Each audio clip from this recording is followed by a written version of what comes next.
The air in the studio was thick with the scent of clay and disappointment. Kiara, usually a whirlwind of creative energy, stared at the ruined sculpture on her workbench, her shoulders slumped. It was meant to be her masterpiece, a dynamic representation of a soaring phoenix, its wings outstretched in a fiery dance.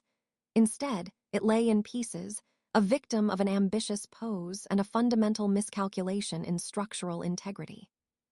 She'd spent weeks on it, poured her heart into every feather and curve, only for it to collapse into a heap of muddy failure just hours before the regional art competition submission deadline. A sigh escaped her lips, heavy with the weight of shattered dreams. "Looks like a particularly bad day for phoenixes, eh, Kiara?" A voice rumbled from the doorway. Old Mr. Henderson, the studio's owner and a renowned sculptor in his own right, leaned against the frame, his eyes twinkling kindly behind thick spectacles. He walked over, his gaze sweeping over the wreckage. "Too much ambition, not enough foundation, my dear. A common mistake." Kiara merely nodded, too disheartened to offer a defense. "But tell me," he continued, picking up a shard of the dried clay, "what did you truly see when you imagined this phoenix?" Kiara hesitated, then straightened a little. "I saw fire, movement, the spirit of rebirth," she said, her voice gaining a flicker of its usual passion. "I wanted it to look like it was defying gravity, about to burst from the pedestal and fly." Mr. Henderson hummed thoughtfully, turning the clay piece over in his calloused fingers. "And you tried to achieve that by making it stand tall and slender, all grace and elevation, yes?" Kiara nodded, feeling a fresh wave of shame. "Precisely. And that, my dear, is where the paradox of sculpture lies. To create something that appears weightless, you must first understand the absolute nature of weight." He set the clay down and picked up a heavy, roughly hewn stone from a nearby shelf.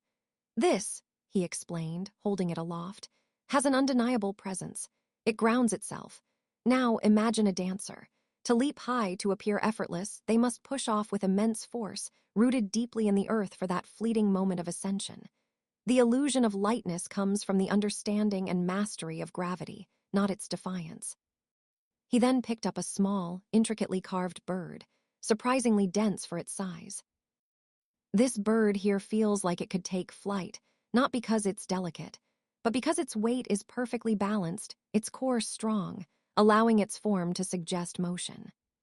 Kiara looked at the shattered phoenix, then at the heavy stone and the balanced bird. A slow understanding began to dawn.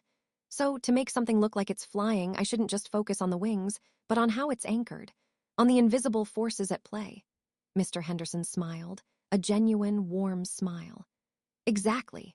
True artistry in sculpture isn't just about what you see, but what you feel and know about the material, about gravity, about structure.